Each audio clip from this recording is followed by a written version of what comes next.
Hail, American soccer fans. And yes, before you purists roll your eyes and recoil at the American love of the word soccer, know this. Soccer's roots are as English as the royal family, drinking tea, and rain. The British invented the word in the 1860s as a shortened form of association football. Americans adopted it and have been getting grief ever since. Whether it's soccer or football, the game's inarguably a global phenomenon, a common language that unites our planet in celebrating sport's very best. At Etihad Airways, we too believe in uniting people. By celebrating the best in travel and adventure. Which is why we are a proud partner of Major League Soccer. It's a relationship that makes so much sense. Soccer is the most popular global sport, played by over 265 million people. As the UAE's national airline, we're committed to serving these destinations with the same innovation and commitment displayed by the best MLS players.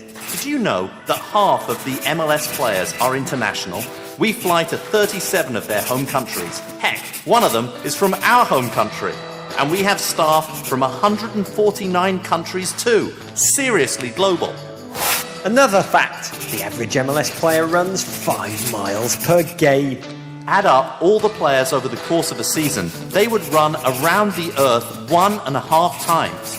As an international airline, we've got a serious respect for that kind of distance. Long haul respects long haul. But we hold our own there too. Etihad moves 18.5 million passengers around the world every year.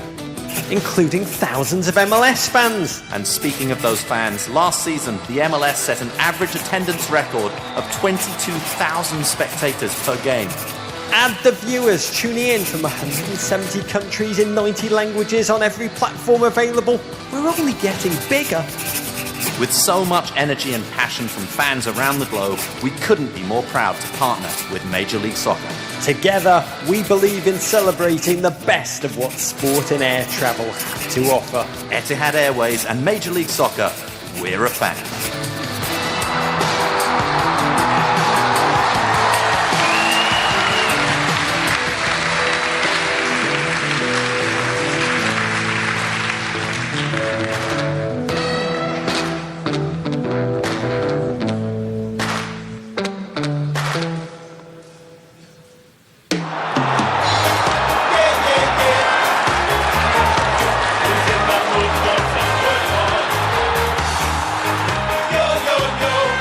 Comes the magic spray. Let's watch football. Now everybody, come on everybody. We have a supporter striding onto the pitch. Yeah, yeah, yeah. Yo, yo, yo. Let's watch football. Yeah, yeah, yeah.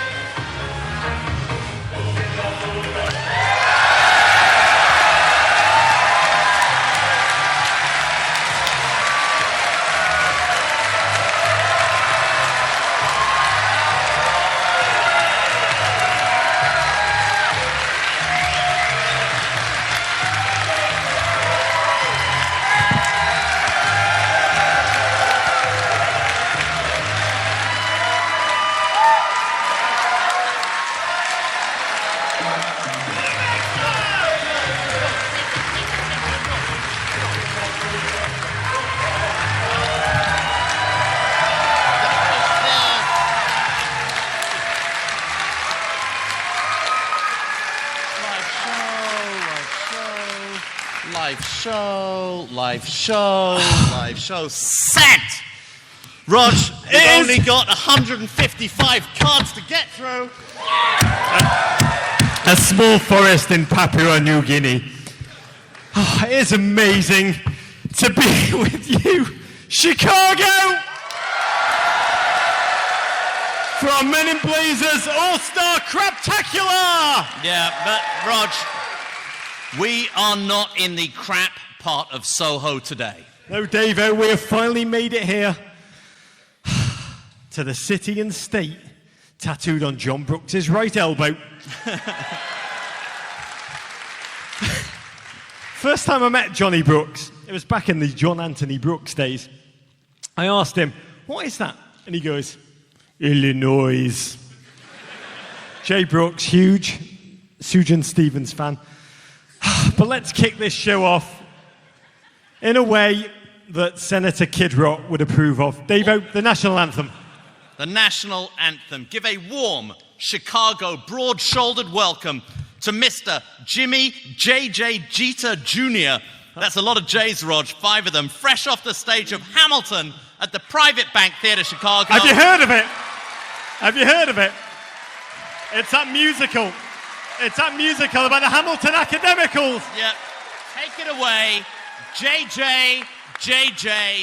Jr. JJ.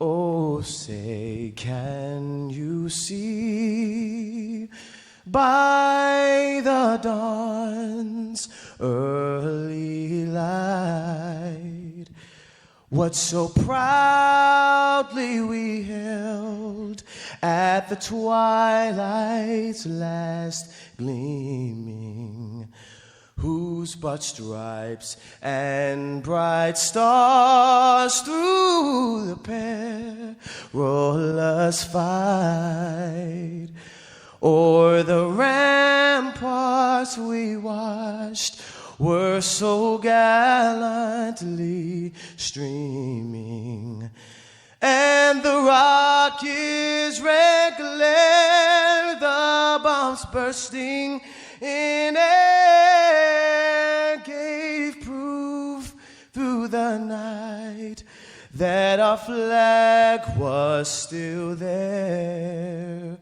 Oh, say, does that star-spangled banner yet wave o'er the land of the free and the home of the brave?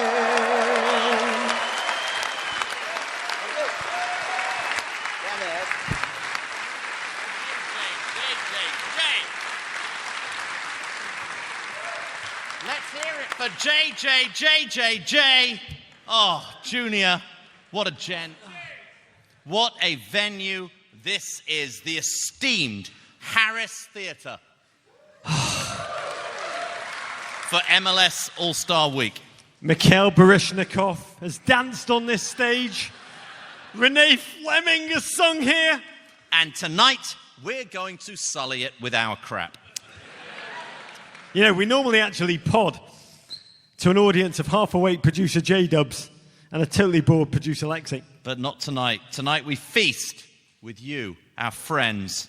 Let's hear it from all the GFOPs on the floor. Producer Lexi!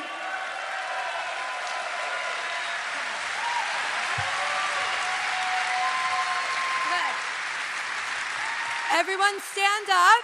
Stand up. Stand Get up, ready. Chicago. Okay. Is everybody ready? Okay. 1, 2, 3. More. Okay. And then one more.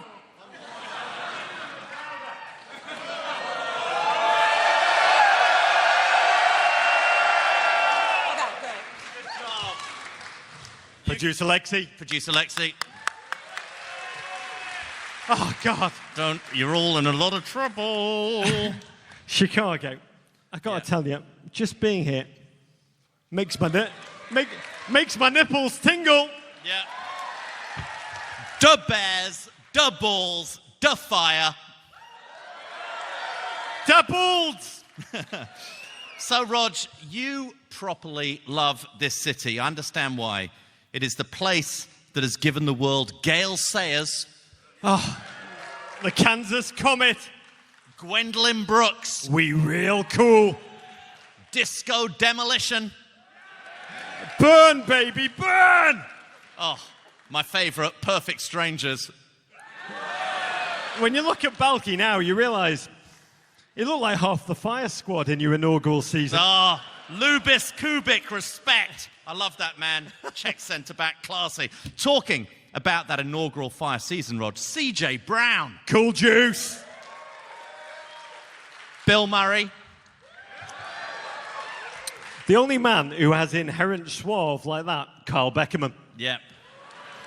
The Billy Goat, cheeseburger, cheeseburger, cheeseburger, cheeseburger, Get cheeseburger, in my cheeseburger. belly! Oh, Luc Longley, that's Davo with hair. Davo with hair. That's the real reason that you won that second three-peat Chicago. Luc Longley is the GOAT. Come on, give it up. Michelle Obama.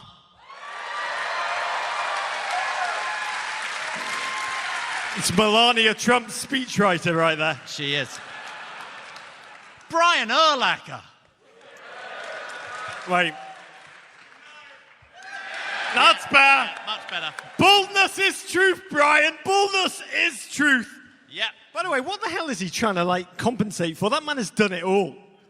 I don't understand. I genuinely, when you've done it all, just be proud and bold like Brad Guzan. Come on, keep it going. Talking of proud and bald, Rog, I think you're bearing the lead about exactly why you were so excited to be here. Chicago was the very first city you lived in your life when you moved to America, Rog. Look at that. That's not actually Rog. That's a stunt kid he hired to make himself look so much cuter when he was younger. If you've read the second volume of my 12-volume autobiography, The Chicago Years, I first came here as a 16-year-old, and I fell in love with the great Chicagoan, Studs Terkel, and the slightly less real, but no less influential, Mr. Ferris Bueller. And under their dual thrall, I just came to this great city of yours like a sailor lured by sirens onto the rocks, and I spent the greatest summer of my life on the North Shore. I crashed classes at New Trier High School. I spent the summer on Highland Park Beach. I went to Old Comiskey. I had a chance encounter with Chicago Bear legend Sid Luckman. I went to the airport at 4 a.m. in the morning to welcome back my Super Bowl 20 winning Bears. They played at Wembley. And then I went to see them in a pre-season game. I crap you not. August 16th, 1986, Soldier Field. The Bears of Walter Payton and Jim McMahon welcomed the hapless Indianapolis Colts of Gary Hogeboom. And I was there, and unbeknownst to me, so was a 13-year-old Arlo White. Same game. Yeah. There's his photo. Same day. Little ginger mullet, never not cool, Arlo White, English Joe Dirt. The lengths, Rog, that you went to prepare your entire life's journey just so you could ingratiate yourself to the crowd this evening in Chicago. Amazing. Little ginger mullet. I did. I fell in love with America that holiday. I really did. It's way of life. And I swore to myself one day I would live here, which I did right after university. I moved to Chicago. I didn't know where to live. I had no idea. I looked at the map. I was like, holy crap, Rogers Park. And I moved there. I found it to be less a neighborhood, more an oasis of discovery and love and wonder. And even though I've moved east since, I will crap you not. We're amongst friends here. There's not a morning I do not wake up and I kiss my wife. And I miss your city. Chicago in the cold of winter. There's no place I've ever felt more alive. So let's open up our first can of Guinness and toast Herbs in Horto, the magical kingdom of Chicago. Chicago. Your fine city. Cheers, Iz. There we go. Oh. I've had an interesting relationship with the city of Chicago too, but maybe we'll talk about that later in the bar. Okay, to Chicago, Rog, to MLS's All-Star Game and all who sail in her. Boaty McBoat Boat. We are going to celebrate all the things you love tonight. The city of Chicago, America, football. Here's the big one, pies. Okay. We like to call them the 4 food groups. That reminds me, where is our Lou Malnati's? I don't know, Davo. I'd honestly settle for some Garrett's popcorn. Where did that go? Oh, Sir Neil's got it under the table. There we go. Sir Neil. Thanks, Sir Neil. It's a taste of freedom. Oh, I love it. Get Come in on, there. should we try it? Keep going. Come on.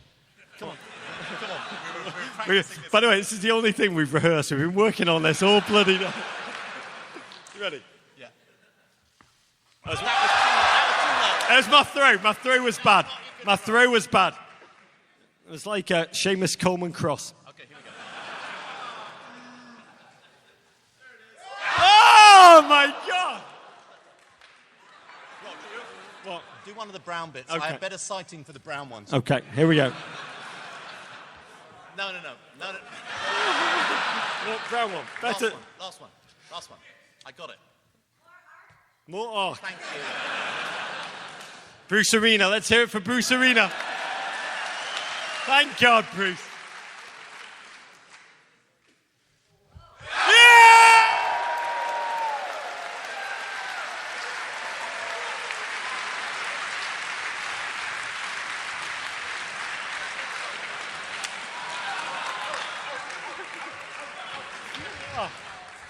I am the performing seal of That's Men in it. Blue. It's the end of the show, guys. Thank you. That might just be the best thing we ever did. Okay, Rog. Yeah. Card number 12 of 145. And I already need to go to the toilet. And he's not lying. Because I know all his looks at this point. Okay, our first guest, Rog. A man who knows a little something about this great city of big shoulders, Chicago. Mayor Daley. Its soccer culture.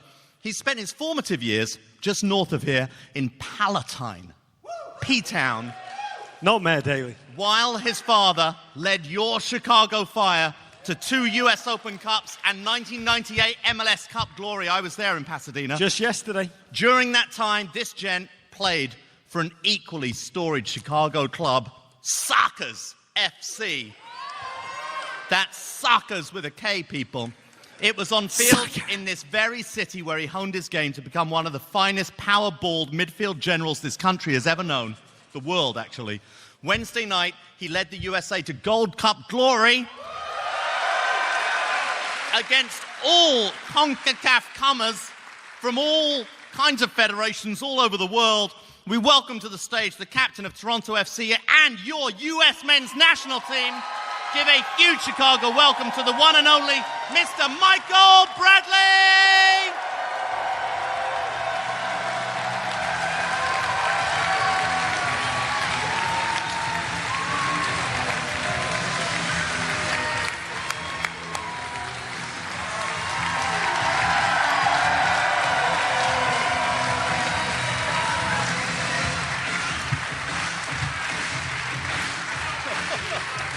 Take a seat, Michael. Enough of our nonsense. I doubt you've ever heard Hey Mickey, You're So Fine. Have you heard that song before? A few times. You've ever been a Mickey? You're not really a Mickey type. I can't imagine people calling you Mickey. I've been Mickey at points in my life. Mickey. But have you always been Michael? People have called Michael Bradley Mickey. Yeah, they've not lived to tell the tale. To tell They've the not tale. lived to tell the tale. Can we just say, it's phenomenal to be with you, Michael Bradley. Thanks for having me. It generally is. When I sit near you, I've got to be honest, I'm generally overwhelmed by an all too rare feeling that everything's going to be okay. Which is, in this day and age, we need that. I also want to say congratulations on your Gold Cup glory. And your golden ball, which you don't want to talk about as the tournament's top player, which is really an exclamation point on an unbelievable 8 months for you on the football field. This is an amazing statistic. In 14 hours of play under Bruce Arena, with this gentleman in defensive midfield, the US have conceded 1 open play goal. Wow. How do you understand it, Michael? I'm sorry? How do you understand that transition? I think Bruce and his staff have done a really good job. Obviously, the situation at the beginning of the year wasn't good. We've talked a lot about just this idea that at the end of last year, things had gotten away from us, both in terms of performances and obviously then some bad results. And obviously, Jurgen pays with his job, which is never what anyone wants, because ultimately it means that things aren't going well. And we knew coming into this year, our backs were up against the wall, and there needed to be real urgency. And from the beginning, Bruce and his staff came in January and set a really good tone and went about little by little trying to take everything that we're about and start getting it back to where it needs to be, so that we can be the team that we've been on our best days, which is a team that people are proud of, which is a team that people watch on TV or in the stadium and identify with. And I think, we've got a ways to go still, but we're headed in the right direction. Yeah, it does feel like the team is playing a style of football which is a return to a lot of the values that we've come to adore in that US team. And one of those, as you just mentioned, is a sense of the hard work ahead. And after the final victory and the cup was lifted, the message from a lot of the players, and 15 of the 22 of them were MLS-based, which I think is significant, was that despite the success and celebration, this team has a way to go, as you just said, and will improve. When you assess where you are as a unit, what areas do you highlight as potential places where the team, the squad, can get better? I mean, more than just talking about one area, and this is even to kind of go along with your question before, we talk a lot about this idea that when we get our blend right as a team in terms of our athleticism, our mobility, our football, our tactics, our determination, our commitment, our spirit, when that blend comes together in the right way, then we feel like we can step on any field on any given day and win. Doesn't matter against anyone, against anybody.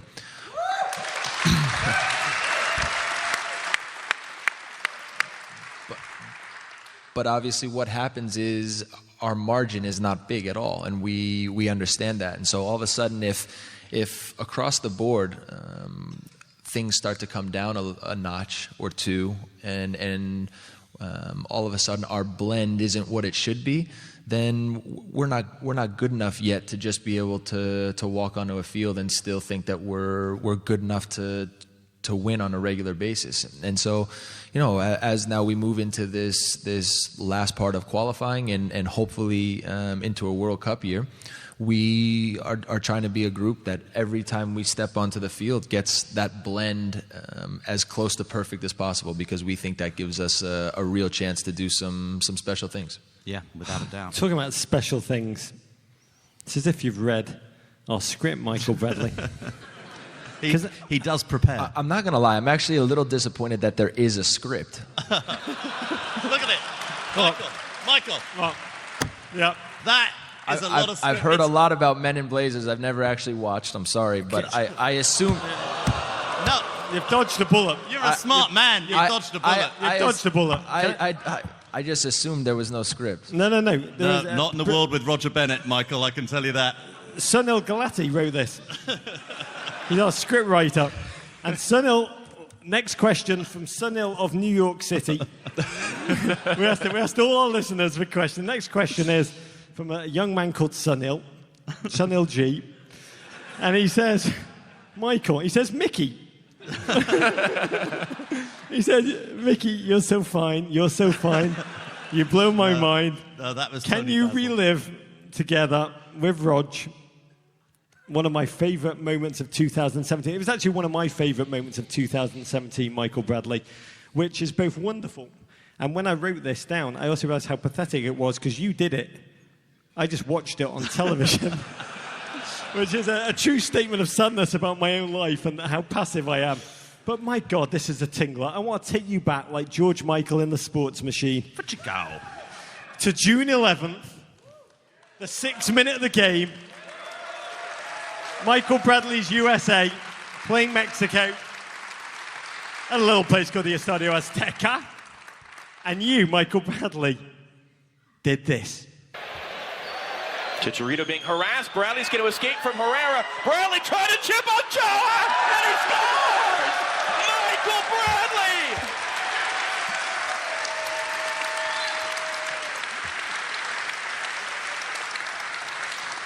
When you watch that, do you feel like you're watching yourself, or you're like, holy crap, that guy, that poor guy? At this point, it feels like 5 years ago. John Strong's commentary on that goal, I think, will go down in legend. It's one of the finest pieces of commentary of all time. I paraphrase, but it was something like... That was pretty much what he said. Pretty much what he said. Okay, you've scored some big goals, Michael Bradley. Your equaliser against Slovenia in the 2010 World Cup springs to mind. Slovenians still very unhappy about that one. But of all the goals you've scored... The Slovenian economy's never recovered. I want to know, what goes through your head in this moment? And how on earth, in that thin, high-altitude air, to prevent the ball from going about 20 yards high and wide over the bar, how did you keep it down with so little air in Mexico at elevation? Do you factor that in? Yeah, I did actually, and I looked at it from the other standpoint, which was I just needed to I needed to catch it clean, you know, and that ultimately, if I caught it the right way, that the ball was going to really take off, and that Ochoa was going to have no chance. Wow, well, that happened. I mean, that was amazing.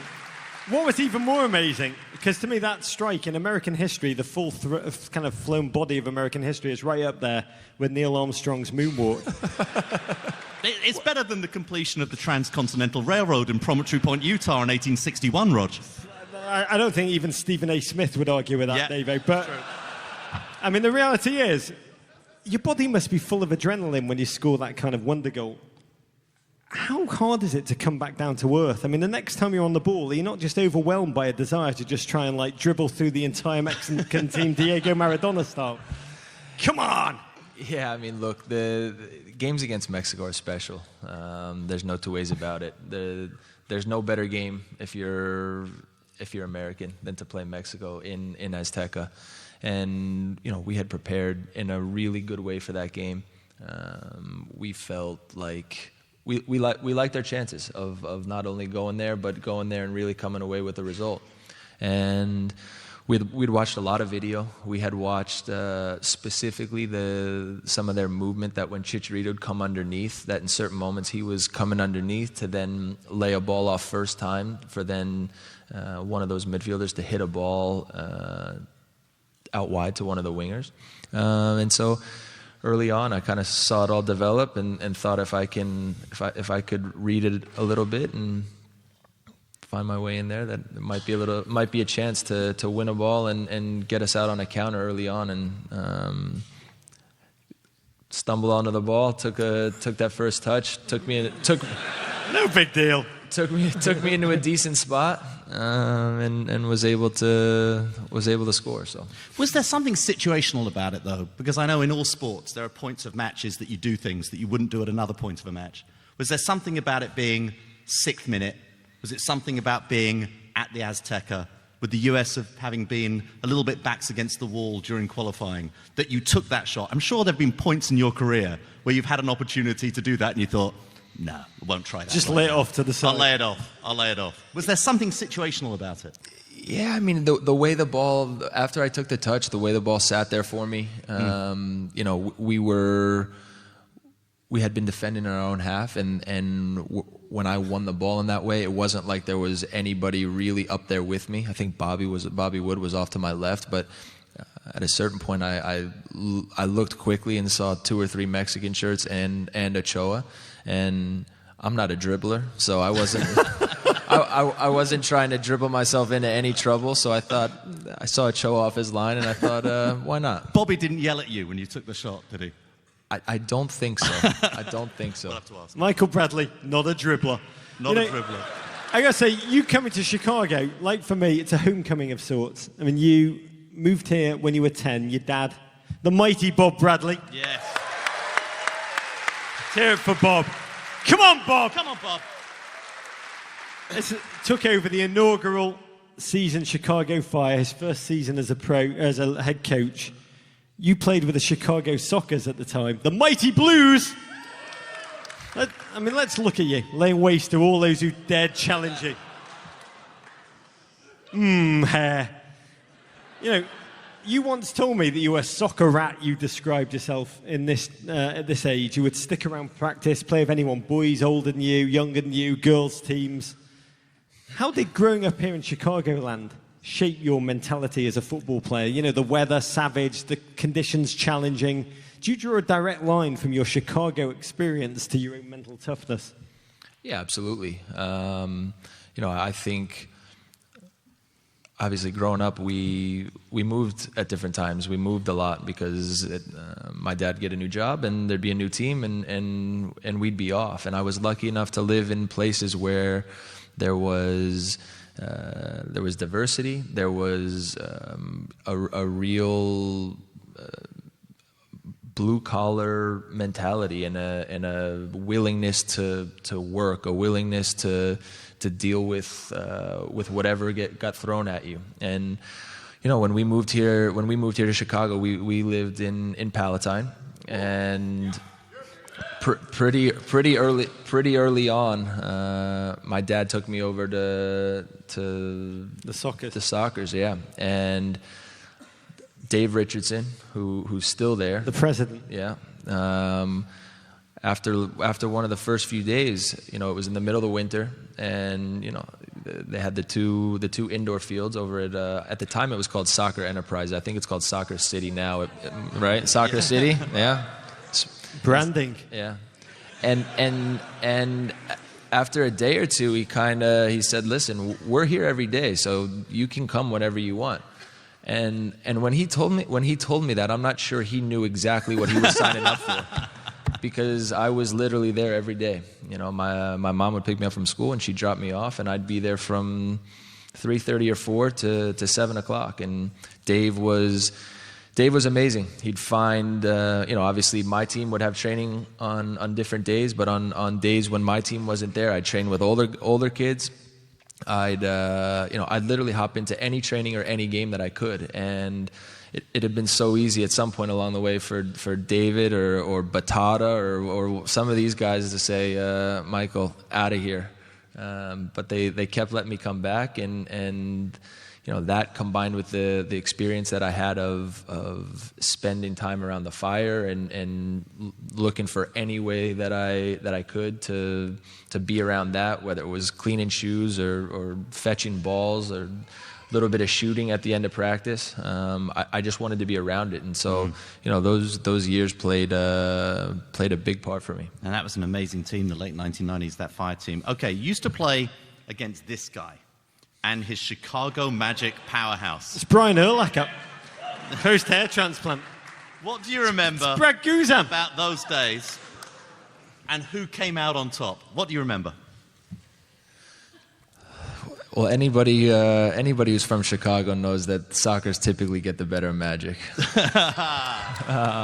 No, in all seriousness, the games and the rivalry with the Magic in those years, and I know the youth soccer landscape has changed a little bit since I left, but those were amazing games. Mike Makovich did a great job with the Magic. They had a great club, and honestly, it depended on the age as to which team was a little bit better. And as we got older, in certain moments, we'd see if we could poach some of the best players from Magic and bring them over to our side.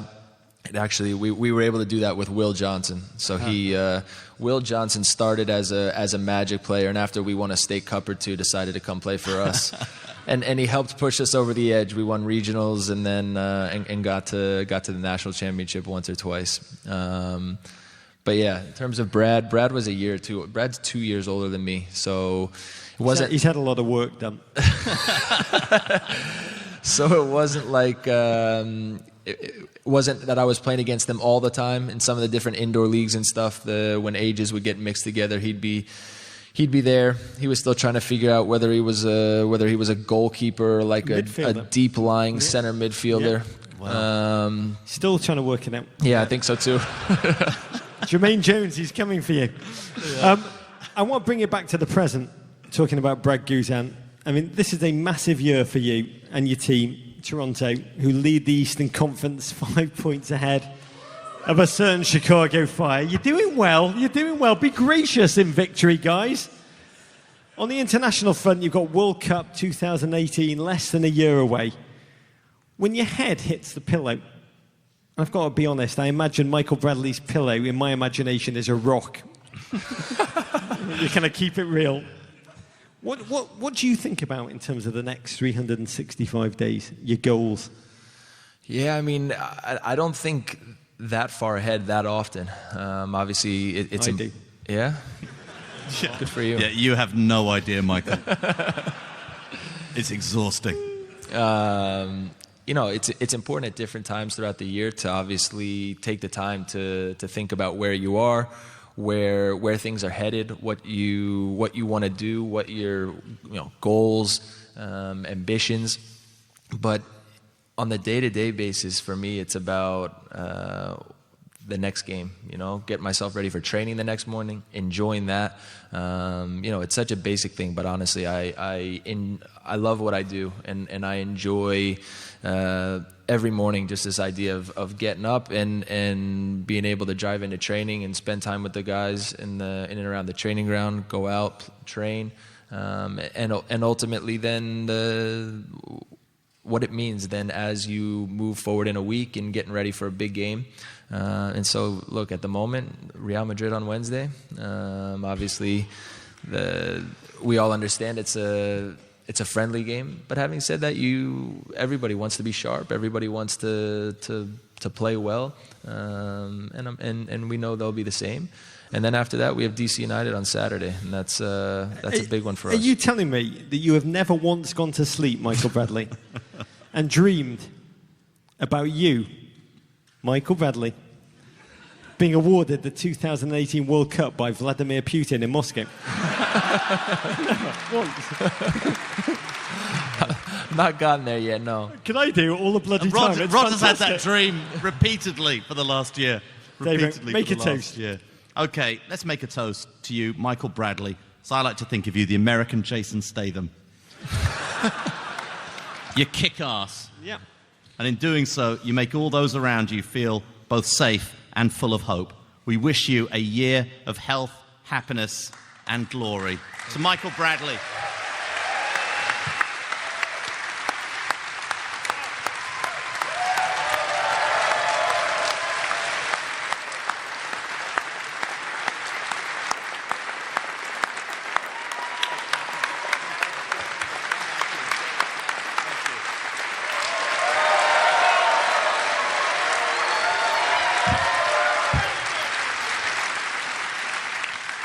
Okay, Rog, let's keep it going. Our next guest may be the only English-born person who loves America as much as you love America, Rog. He is a pacey, powerful striker whose relentless harassment of opposition defenses has made him one of MLS's most feared attackers. Less than 1 week ago, he made headlines when Sporting Kansas City dealt him to Orlando City. A move that he said felt like going home. That comes on the heels of his debut for the US men's national team, for which he became eligible after officially becoming a citizen of this great nation. See, Rog, paperwork, nothing to be afraid of.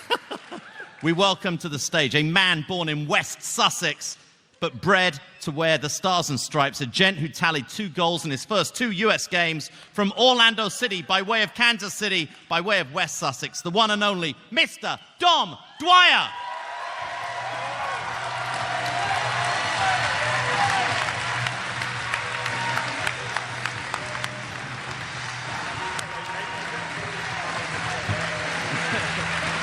Oh, look at this.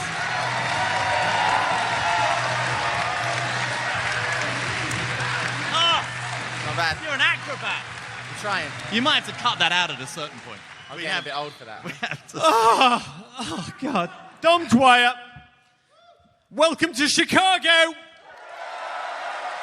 Don't worry, you've not been traded here.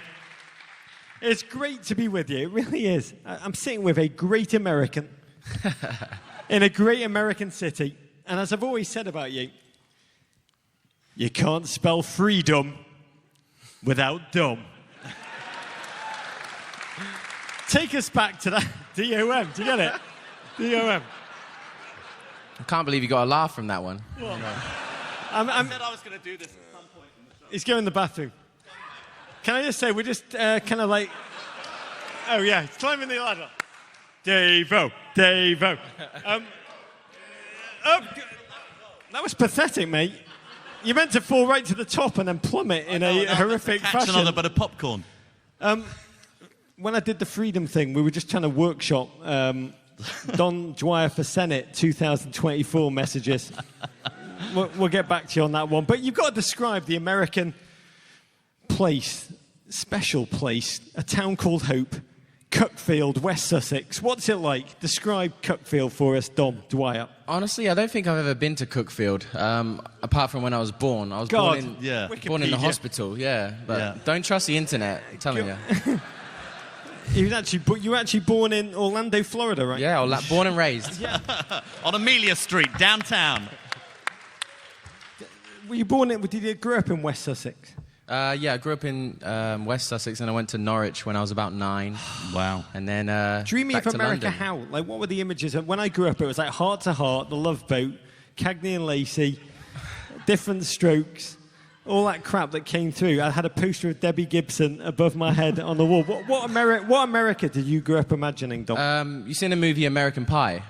Yeah. That was it. No wonder you became a citizen, Dom. No wonder.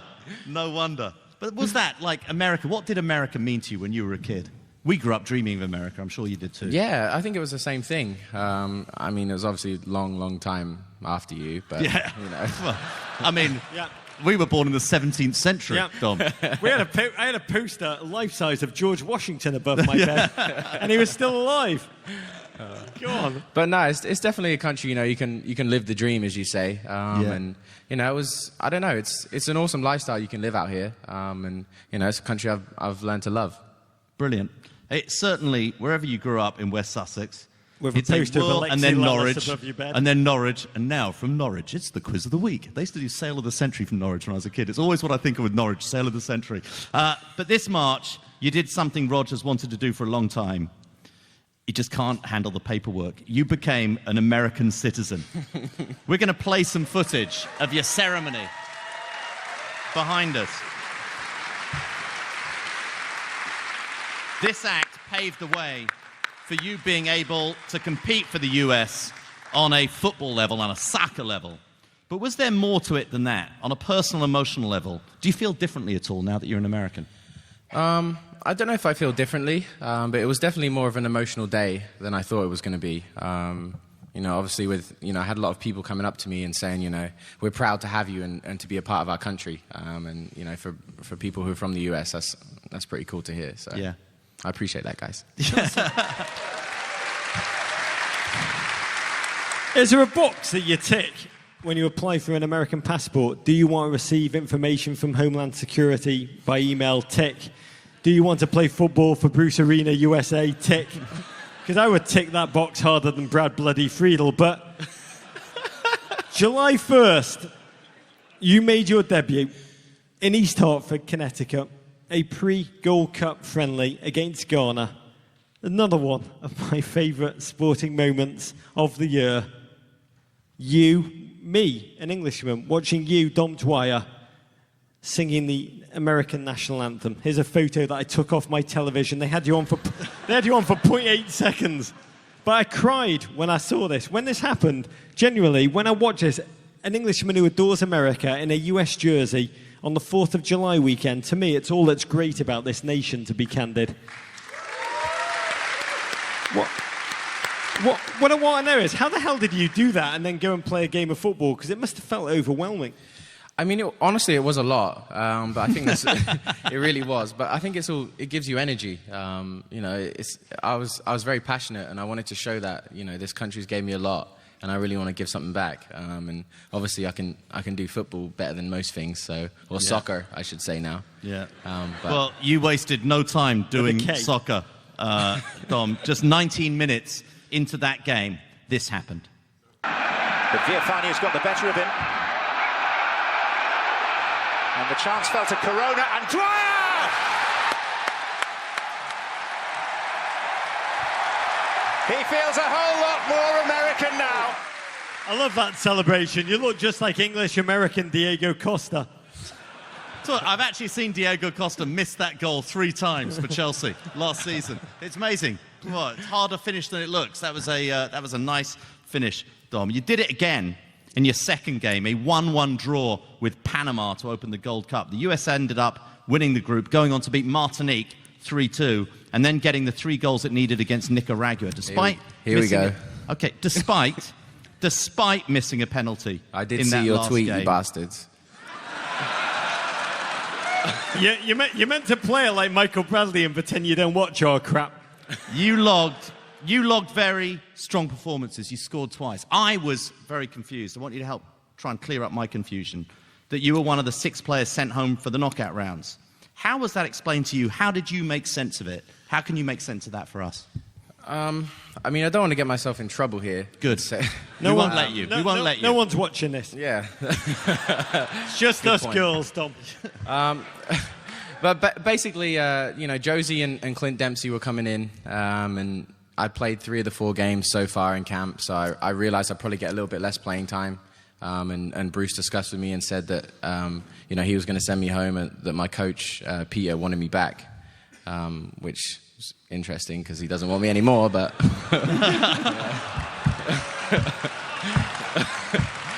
So I hope to believe him, but I don't know. Want you back? Want you back? Keep going. I'm an honest guy. Yeah. He wanted you Sometimes. back. No. Because lockers don't clean themselves out, do they? I mean, you did. You returned to Kansas City. I got... This is the worst. The city that Oklahoma Joe's built. Oh, Oklahoma Joe's. To which your wife, the great Sid LaRue. The great Sid LaRue. There you are. That's a proper man. Smart man. She'd only just moved there in January 2016. And in a blockbuster trade, you moved to Orlando, a team that you have a remarkable relationship with and a true tradition with. But where were you when you heard about the trade? I mean, set the scene. Who called you? How'd you live it emotionally? You mean who called me or who? How did it go down? I mean, it's a bit odd. You get a phone call. It's like, maybe you're going to be traded here and there. And I'd read all the rumors. I'd seen all the rumors online. And that happens Who calls a lot. you? Your agent calls you, or you get sort of an 800 number you don't recognize on your phone. Like, what is it? What happened? Yeah, Sunil Gulati. It's a bit of both. He's got a huge map of America with tanks and things. He's moving them around. Choppers. I love it. Well, I mean, I was picking splinters out my ass on Saturday in Salt Lake, so I realized at that point it was probably not good for me. You know, from the bench, you sit on... Yeah, I know. You get a different view. You get a different view. Now, I love Orlando. It was the first city I moved to when I came to this country back in my tennis days. Back in the Dennis Scott, Nick Anderson, Reggie Theus days, actually, they took in the expansion draft. These are old Orlando Magic references, Dom. It's a city that adores its football. It adores its soccer. But you arrived at the Orlando airport, MCO as we call it locally, to scenes.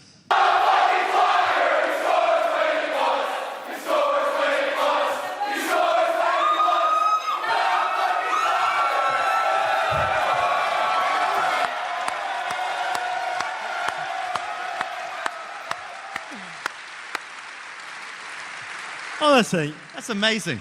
it's reminiscent of the Beatles' arrival at JFK in 1964. And as John Lennon said, Dom Dwyer, you are bigger than Jesus. Jesus Navas. Orlando, currently in the race for a playoff spot in the Eastern Conference. You once told me your ethos, and I love this. It's a code to live your life by. You said to me the first time I met you, you said, if someone tells me not to do something, I'm the kind of person who's just going to go out and do it. About right, yeah. That is a code to live I'll by. try at least, anyway. So what was that like, arriving at the airport and witnessing that? It was mad. I expected about 10 or 15 people to be there. Homeland Security, mostly. Yeah, exactly, yeah. Nothing like that, but I think they probably thought I was going to bring my wife, so that's why they were showing up. But, They're all there for Sid. yeah, They're there for your baby. Oh, my baby, yeah, exactly. If Jason Christ is listening, by the way, and he's a great friend of the pod, Loves it. all you need to do, Jason, just send this gentleman out onto the field and say, whatever you do, don't score goals. Yeah. You're going to score a ton of goals in Orlando, Dom. Don, your story is remarkable. It's incredibly inspirational for us to kind of lay about who kind of have lived a life. You've lived we arrived and we've lived a life in America like Yentl. You've lived more of a Scarface kind of rise and rise and rise, David. So can we raise a glass? Speak for yourself, Rog. But you moved to America as a teenager to play junior college ball in Tyler, Texas. Your own personal equivalent of Last Chance U. You've risen all the way into the pro game. And now the US men's national team. There's two Englishmen who love football, love soccer. We love America. We really do. Honestly, you are like a symbol for us. You mean a lot. We raise our glasses to you and your family. Sid, Cassius too. Everybody, please stand and cheer. Dom Dwyer, full throttle. Thank you very much. Living the American dream.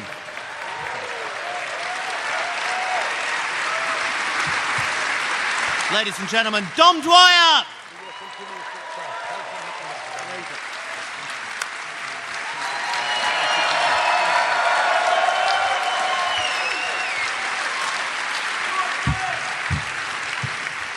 Oh, I love that man. He's amazing. Amazing, Rog. He's living the life that I thought one day. Still think one day. At what point did you think that? And for what possible reason do you still think that? Neck tattoos. Okay, the team that Dom and the MLS All-Stars face Wednesday night, the mighty Real Madrid. Amazing.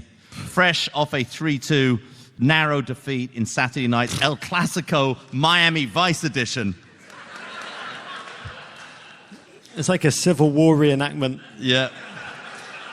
By the way, how did Ray Hudson's brain not just explode having him play on the doorstep in his home state, David? Yeah, amazing stuff. Real Madrid come off a season in which they won La Liga and became the first team ever to win back-to-back big boy European crowns in the Champions League era. Never won the US Open Cup, though. No, they never have. They've won 3 of the last 4 Champions League trophies, 12 in their history.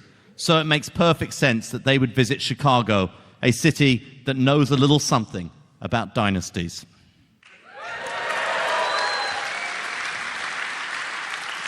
Oh, game recognises game. One of the greatest seasons I've lived in my entire life. The 72-10 1996 NBA champion Chicago Bulls. Can I hear it for Toni Kroos, people?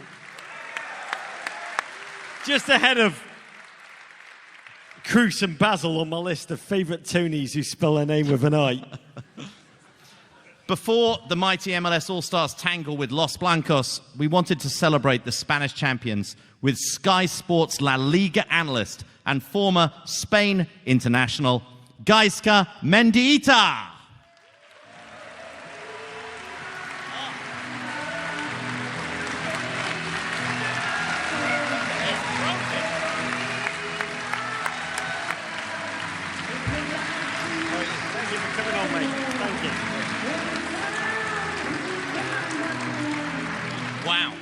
What have you bought, guys? What is that? That's my beer. Oh, it's a beautiful looking beer, mate. Unbelievable beer. Sitting here with us in the great city of Chicago. This is the Spanish version of the World Series trophy, for those of you that don't know what it is. It's gorgeous. Very sexy. Davo contractually needs it by him so he can see himself while he's asking the next question. As 2 of the most suboptimal balls on television, Gaiska, we ascribe to the theory that greatness recognizes greatness. And in that spirit, we want to take the opportunity of you being here with us to do a deep probe. Davo loves deep probes. Love it. This one's going to be a bit different from your usual, mate. It's going to be a deep probe into the similarities between the 2017 Real Madrid team, the most feared team in club football, apart from Toronto FC, and the 1996 Chicago Bulls starting 5, a Los Merengues ball converter, if you will. Davo, take her away. So here's how it works. We're going to show you the 5 starters from that amazing Bulls team, one at a time. We'll describe each one of them to you, and then you're going to tell us which Real Madrid star it calls to mind. Which Chicago player, once we describe his qualities, compares to which Real Madrid player? Wow. You got it? Yeah. Okay, we're going to try. Okay, let's start. Ron Harper. Number 9. Now, Ron Harper. Ron Harper was the point guard of the team, a man who sacrificed his individual skills and glory for the good of the collective, dedicating himself to the intangibles and defensive duties that make everyone else on the team better. Geiska, which Madrid player does he remind you of, Ron Harper? The way you describe it, I'd say probably Kroos. Oh. Why? Yeah, because of that, I think he does a lot of sacrifices because Modric sometimes shines over him, but I think he's key in that midfield in the way he defends and attacks and controls in the passing that he unlocks defenders and midfielders. Toni Kroos, dependable, understated. Only the most passionate fans truly understand how brilliant he really is. I think so, yes, because people obviously Ronaldo, Benzema, Bale, but not many people actually talk about him in the way that he deserves. And he understands the collective. He reads the game so well for me, yeah. Okay, let's move on. Next, a man that we love, the aforementioned Luc Longley. Luc! Perth, Australia's finest. A man who Rog actually interviewed in one of the most bizarre and surreal Men in Blazers podcasts of all time, which is saying something. It was 40 minutes of Luc Longley just explaining to me how he once got stung on the ass by a scorpion. So Luc Longley, the centre, huge big body, a presence in the paint, in the middle. He loved a bit of contact. That's an understatement. Which Madridista does that remind you of? The enforcer in the middle. Should be Benzema, I think. I think the way he fixes defenders to allow, in this case, normally Ronaldo or Bale, to find these spaces and going beyond and going forward and creating chances for them. I think if it wasn't for him, Ronaldo didn't get so many chances, and he could get more goals from himself than actually he does. Benzema can also drink 18 cans of Foster after the game, David. Like Luc Longley. On to the next. Yeah, Benzema might be a little smoother in the club than Luc Longley. Okay, Dennis Rodman, the Worm. The Secretary of State. The power forward, now known for his North Korean ambassadorial diplomacy. But back then, he was peerless on the defensive end. Ripped down a staggering 14.9 rebounds per game that season. That, combined with his chameleon-like hair and ubiquitous tats, made him a player every non-Chicago fan hated, but would have welcomed onto their own team. Geiska, which Madridista does he remind you of? We're talking on the pitch now, right? Yeah. Yeah, okay. It should be, I think, Sergio Ramos. Yeah. Yeah. Tattoos. I want him on my team. Everybody would like Sergio Ramos. Yeah. Yeah, both have affinities for losing their shirt. Yeah. Go on, David. Okay. Scottie Pippen, my favourite. Scottie Pippen. Crockett had tubs. Oh. Whenever I say Scottie Pippen, our theme tune kicks in. Scottie Crockett Pippen. had Tubbs. Bert had Ernie. I've got Rog. Michael Jordan had Pippen. The best right-hand man the NBA has ever seen. He could score. He could defend. He was a star in his own right, even though he wasn't the leading man. Geiska, who is his Bernabeu equivalent? I think I'll go for Marcelo. I think... Yeah. The man. The way he's a defender, but he's a midfielder, it's a winger, he does everything. He creates a number on midfield, at the front. And for me, it's another player that I wouldn't take. Handles for days, David. Let's go to the GOAT, his airness. Michael Jordan. Yes. What can be said about this man? A 6-time NBA champion, a 5-time league MVP, a once-in-a-lifetime Powerball. That season, he averaged 30.4 points a game. Everyone under the age of 25 is looking at that photo and wondering why we're talking about that guy from the Crying Jordan meme. He was a good basketball player once, kids. Okay. Let's have it. Who's it going to be? It's got to be Benzema, right? It's got to be... Casemiro, yeah. Goalkeeper. No, it's got to be Ronaldo. It's got to be... Cristiano. Yeah, Cristiano. Absolutely. Ooh. Yeah, he's the leader of the team, scoring goals and goals over and over the season and over every games. Brace yourself for Ronaldo, the Washington Wizards years. Gonna be... What a year he had, though, Cristiano Ronaldo. Geiska, thank you so much for joining us. Godspeed to your La Liga brethren. It's wonderful to have you in the United States. You've graced our shores, without a doubt, this summer. Been amazing scenes. Good luck against the MLS All-Stars. Thank you, thank you. Thank you, everyone. Buena suerte. Muchas gracias.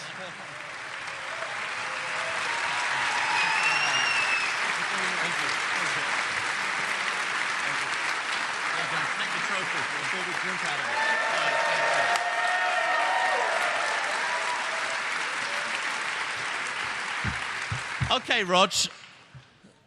Something a little bit different. Something a little different now. A special moment for one lucky Chicago GFOP in the audience, courtesy of Etihad Airways. Look, there is their sign up there. There's their wonderful logo. There's the MLS shield. It's hark the Men in Blazers logo. It was carved by a 7-year-old out of a potato. Yeah. It's very beautiful. It's interesting, that one. Okay, you all have had to sit through our crap wishing you were anywhere but here. But Etihad have made your dreams come true. They've generously agreed to give one of you here tonight in the Harris Theatre a pair of tickets to anywhere in the world that their airline flies. Anywhere in the world that our airline flies. Anywhere in the world that our airline flies. That our airline flies. Rules of competition do apply. Yeah. By the way, they've just added a direct flight to Columbus via Beirut. Frankie Hager flies that route. Yeah, usually without the plane. He does it without a plane. Yeah. Columbus is beautiful this time of year, is. Rog. Here is what we need you to do. We need everybody to stand up. Come on, everybody stand up. Now, check under your seat. Don't be afraid. One of you will find more than just someone else's discarded chewing gum. One of you is going to have a special boarding pass under their seat, courtesy of Etihad. Who's got that thing? Nobody's sitting there. Who's got it? Who's got that bloody seat? Has anyone got the bloody seat? No one got... Oh! We got a winner! We got a winner! Come on up! Come on up! You are going to negotiate peace in the Middle East on behalf of America.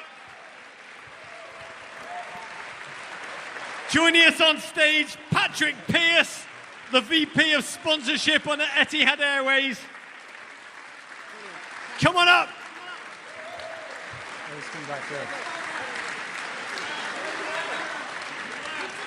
Oh, here he is. All right. Come here. Come and sit here. Come here. Well done.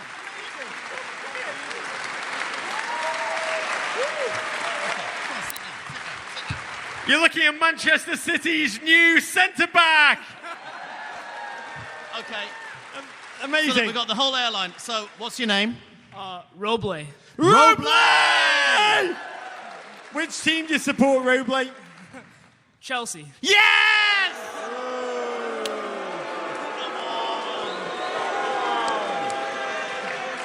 Roble. This was not fixed. You It was not fixed.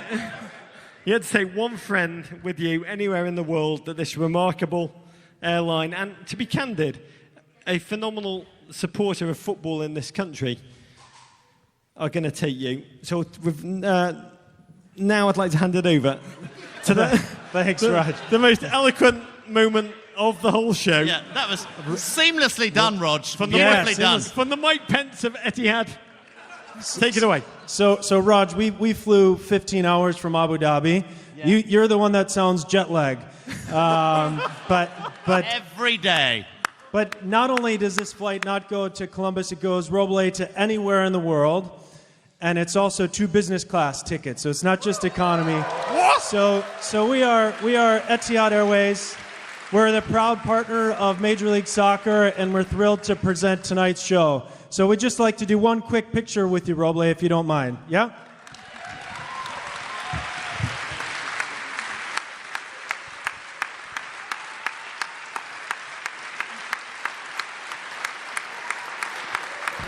Congratulations. Look forward to welcoming you on board. Yeah? Thank you.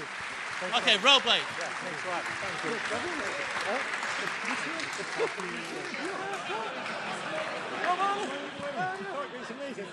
Thanks a lot. Okay, Robley, where are you going? Okay, Robley, amazingly, we have highlights of every goal you scored in junior soccer. We're going to go through one by one right now. Robley, in your inaugural season of the LA Galaxy, you started up front with Andrew Shue. By the way, that gentleman, the VP of Etihad Airlines, just told me he went to New Trier High School. No. Whole world goes to New Trier, dude. Okay, so Robley, where do you want to go? Who do you want to take? Take us through what's going through your mind right now. Sounds like I'm going to London. No, you can go anywhere you want to go. I'm not sure yet. About it. Okay, think about it.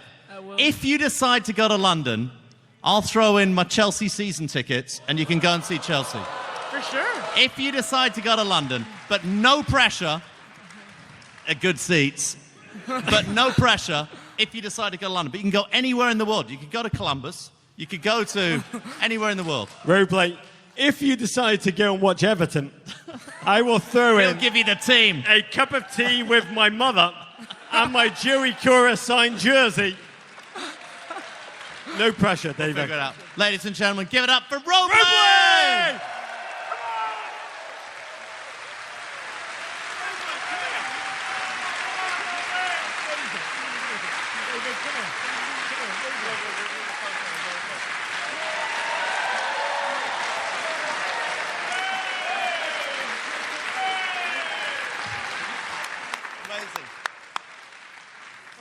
Might have been the highlight of the show, frankly. God, how the hell did we book Robley? I got to tell you. I'll tell you, it's a tough booking. Don't try and get him for your show. Whoa, his agent, his rider, the green M&Ms in the dressing room. Very, very hard. Let's get back to it, David. Bladders don't empty Thank you themselves. to Etihad Airlines. That was absolutely wonderful of them. Okay, our next guest, Rog. Yeah. I don't know if that's a clap for Etihad or our next guest. We're about to find out. A footballer whom this town has welcomed with open arms. Indeed, not since Balki Bartakamus has an outsider moved to Chicago. Balki Bartakamus has an outsider moved to Chicago and savored the essence of this city more. His tireless running and tenacity in the tackle. Oh, I love tackling. Have long made him a favorite of soccer fans across this great nation. His resplendent ginger hair does not hurt either. He is like Ed Sheeran in cleats. Ed Sheeran in cleats.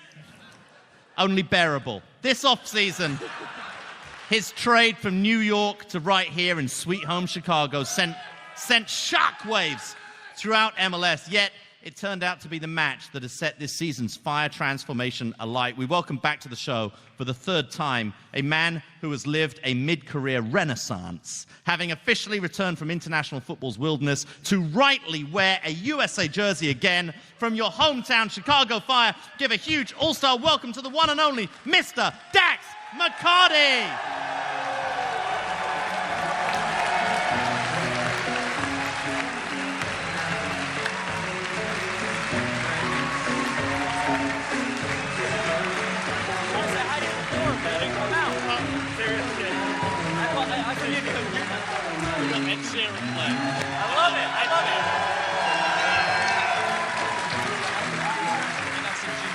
Oh yeah, ginger music. Dax correctly predicted ginger music for his entrance there. A bit of Ed Sheeran. Oh, Dax, it's so good to see you, Dax McCarty. It's good to see you too, man. In Chicago. Let's be honest.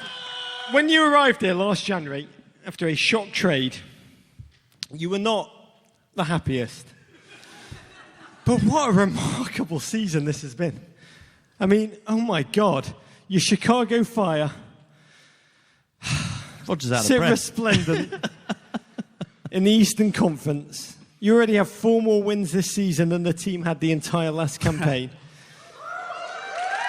I mean, when I've tried, a lot of the time I try and think, how does Dax live the world right now? And the only person I think who's probably had your set of emotions is Rachel Lee Cook in She's All That.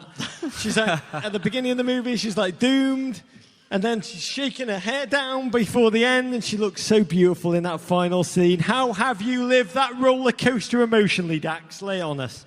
Are you trying to say I look beautiful in a red dress? You look gorgeous. You always look gorgeous to me. Well, thanks, man. How has this been for It's you been great. I just want emotionally? to set the record straight. You know, when the trade happened, I wasn't upset about coming to Chicago. Loved that city. Was more upset about having to tell my wife 2 days after we got married that she had to just basically uproot her life for me. That was a little bit more difficult, but she was a trooper about it. And you know what? I tried to just, after a couple days of the initial shock, I tried to just attack it with straight positivity. And I figured, what a way to be able to add to my career if I was able to come in and help Chicago Fire get back to where they rightfully should be, which is at the top of the MLS. You're right. You're right. It's 1998 all over again. So, Dax, you were the big splashy name arrival, but a young, innocent, not very well-known German also came to Chicago in search of his World Cup dream. I think his name is... a little backpacker. I think his name is Bastian Schweinsteiger. How you something pronounce like that. The two of you have become the Fire's version of Mike Singletary and Otis Wilson in that midfield. Even though you are 30, you have said, I feel like I'm still growing as a player. What is it like playing alongside Bastian, and what exactly are you learning from him? It's fantastic. I don't know if anyone was following the MLS Snapchat store today, but I took a picture of him and said he's the second best midfielder on the Fire. No, in all seriousness, man, I'm learning a lot from him. He's an unbelievable guy. He's got fantastic character, and honestly, I mean, if you guys have never met him, everything that people hear about him, about what a great teammate he is and just what a great person he is, it's all true.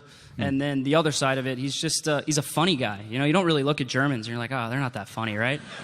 But he's stereotype. I would equate him off the field to like Buddy the Elf. He's always cracking jokes, and then when you get him on the field, you can't shut him up. He's always talking about X's and O's and this and that. I'm like, listen, man, I'm just going to watch you play, and I'm just going to learn how to be a better player, all right? Let me do that.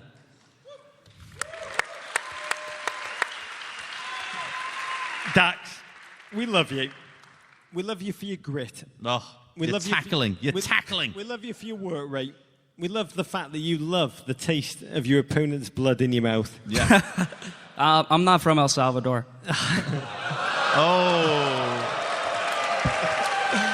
All in good fun. You guys saw that. Come on. They did base the character of Euron Greyjoy on Dax McCarty, though, but in a good way. In a good way. What I admire most about you is you've got the mentality of a winner, an absolute and complete winner. I mean, Dax McCarty teams, they win. Now, Dax, I'm a loser.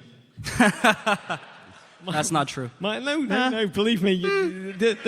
There's moments in life you should try and be kind and fabricate an alternative reality of the truth. But let's be honest, my head is full of self-doubt, fear, self-sabotage. Serious question. Can I get a beer? That's aimed at the backstage. And also, can you describe what goes on inside of your head? Your inner visions. Your state of mind when you leave the tunnel and take onto that field. What goes on in this kind of Top Gun mind of yours? It's simple. Take no prisoners. That's it. Simple motto. And win, like you said. No, I mean, I think as I've gotten older, I've realized that, this career, it just flies by. It really does. So along with take no prisoners is a sense of enjoyment.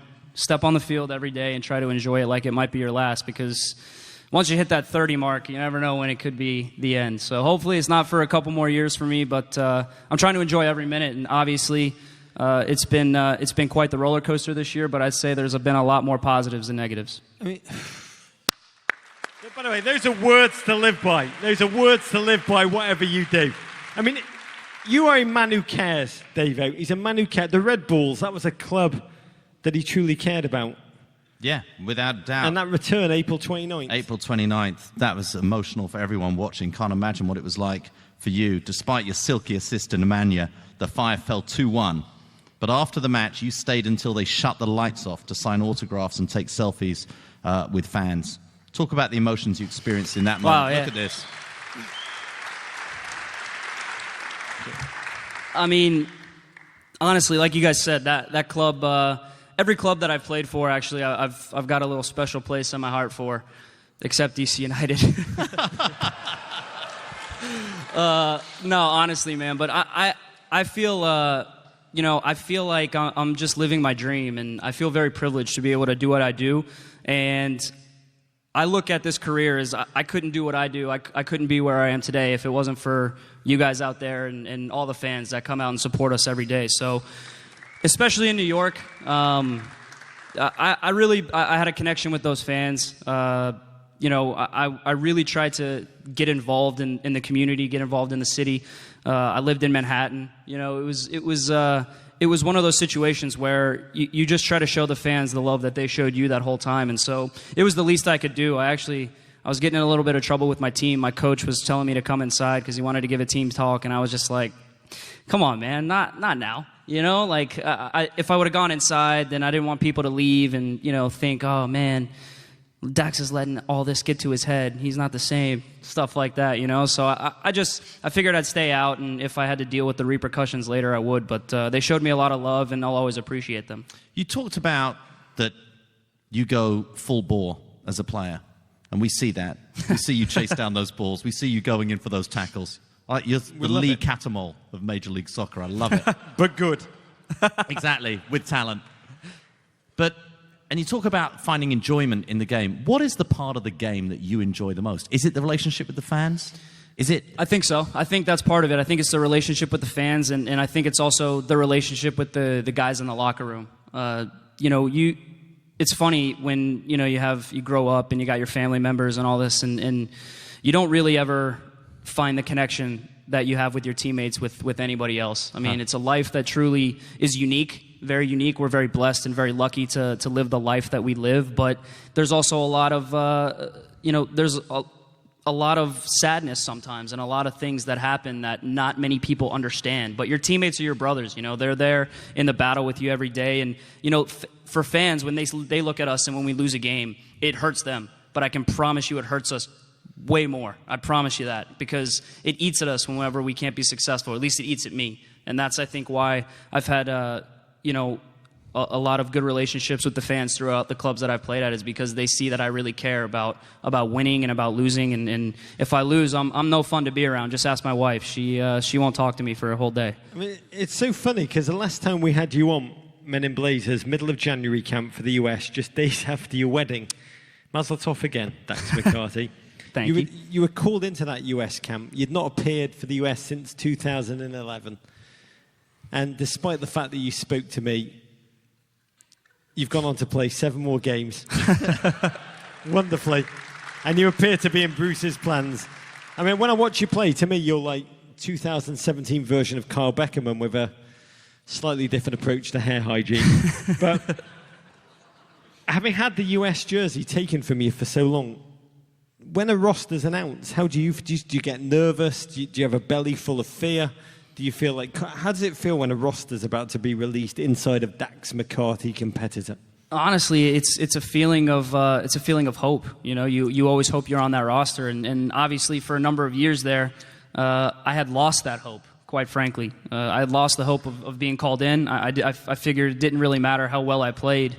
I just didn't really have a chance. And that's the nature of sports, to be honest, is one coach's trash is another coach's treasure, And so I'm not going to sit here and say I'm Bruce's treasure, don't get me wrong. But I will say that, once the coaching change was made, I feel like a lot of guys that were kind of on the fringe of the national team, maybe they felt like they should have been there, weren't getting called in. I feel like it was a new lease on life, and it was kind of that you're reinvigorated, so to speak, to be like, hey, maybe this is my chance. And so I'm really thankful for Bruce and his trust that he's placed in me. He's called me into every camp this year, which is obviously an honor. I'm trying to make up for lost time and just get as many caps as I can before I have to call it a career. 300.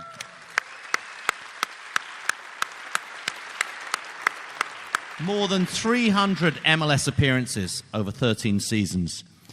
Take me through the evolution of Dax as a soccer player, as a professional soccer player? What can you do now that you couldn't do before? I tell you what, for those of you who didn't know me back when I was younger, I was more of like a number 8, like a two-way midfielder. I actually had talent going forward, which is amazing to think about, you know.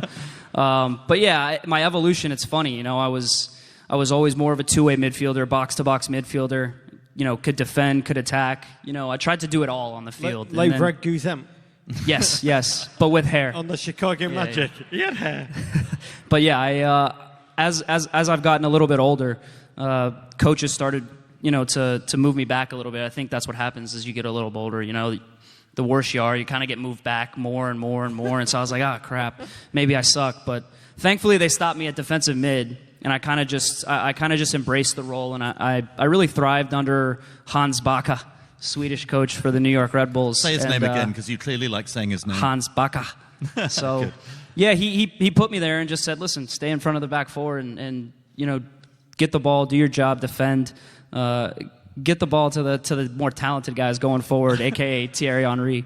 So that was easy. That was the easiest job I ever had, was just to pass the ball to him and let him make me look good. So, yeah, I've really embraced the role as a D mid, and I think I appreciate it more now that I'm older, of how important that position is. Yeah, it's on not the field. just tackling, it's not just protecting, it's the passing lanes. It's often the attack starts with you. It's absolutely. It's a very Makelele role. Exactly, and I like being a D mid, because D mids, you know, maybe they don't get the credit that attacking midfielders and strikers and wingers get, and you know, obviously those guys, they make the big bucks for a reason. Scoring goals is the hardest thing to do in the game. But I think defensive midfielders, if you ask anyone, they'll say, you know, defensive midfielders, if you're going to start a team, you want to start a team with a strong defensive mid. And so I look at a guy like N'Golo Kante, right? I mean, wins the league with Leicester.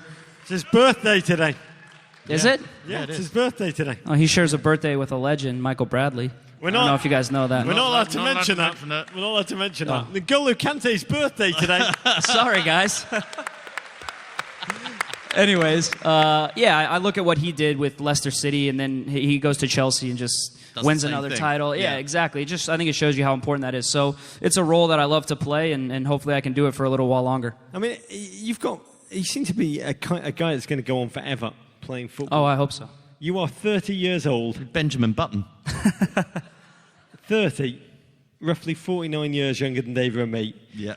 You'll be 31 when the World Cup in Russia rolls around. I mean, at this point in your career, having been an outsider, looking in for so long, dreaming, a ginger Moses, unable to enter that promised land. Allow yourself to dream for a moment, Ginger Moses. We're trying to get that one started, by the way, Dax. Trying to get it started. It's not even in the script. What would being on that plane to Russia mean to you? Yeah, it'd mean everything to me, honestly. I think the ultimate as a player, the mecca, so to speak, is to be able to represent your country on the biggest stage, and that's the World Cup. So as a kid, you know, I went to World Cup games in '94.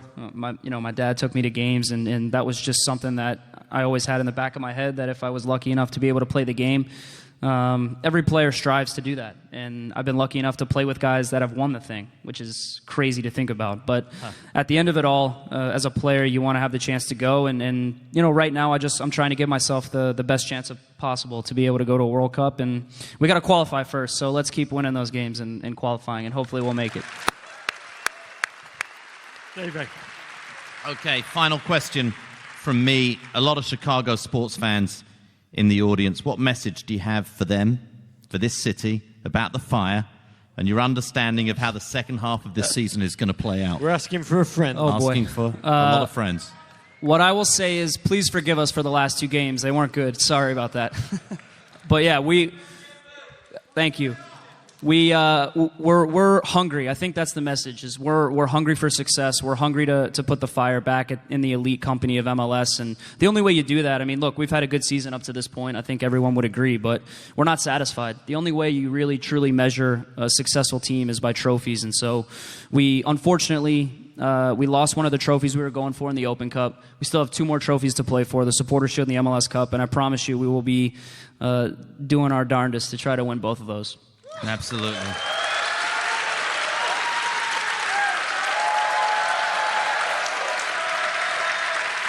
I've got to say, speaking personally, Dax, To me, you're an inspiration. You really are. You are proof that tenacity, determination, fearlessness are rewarded in life. And good looks. Yeah. Dax wrote this script. I want to raise my glass. I want to wish you and your Chicago teammates Godspeed for the rest of this season. Despite what you initially felt in that moment of trade, I can't think of a better fit for you than this Chicago team. A city whose broad shoulders really do match your own, Dax McCarty. To raise a glass to Dax! To Dax!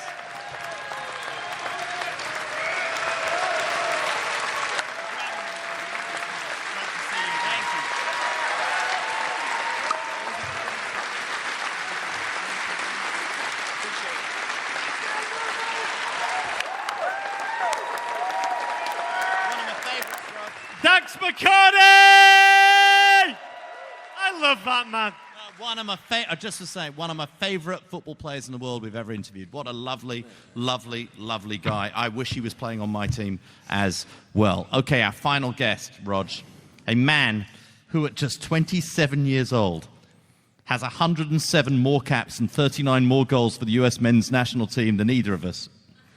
His goal scoring record for his current club is even more impressive. Since joining Toronto FC in 2015, he has found the back of the net every other time he takes the field. The one thing I don't understand about that, if I was his manager, I would only play him every other game. Yeah. You're going on now, whatever your name is, which I can't say because David's going to carry on with the introduction. It doesn't quite work like that, Rog. Tonight he arrives fresh off Gold Cup duty where his potent free kick in the final helped Bruce Arena and his merry band claim its sixth, he believes, trophy. Take that, CONCACAF. We welcome to the stage Jersey-born, Florida-bred, a man of whom, thanks to El Salvador, we now know has a girlfriend who does not like it when you grab his nipples. We welcome to the stage the one and only Mr. Jozy Altidore!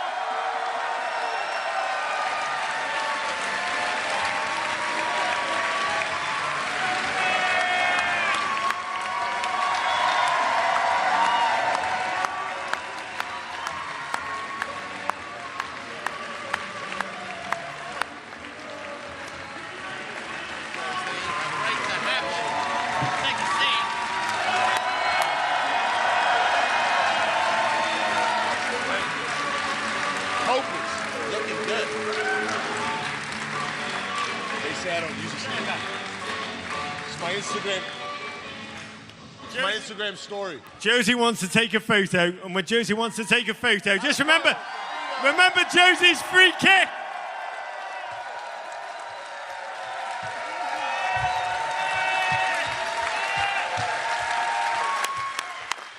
We got it. Jozy. Great to have you here. Holy shit, it's Jozy Altidore. Can we just say what everyone's thinking? My man.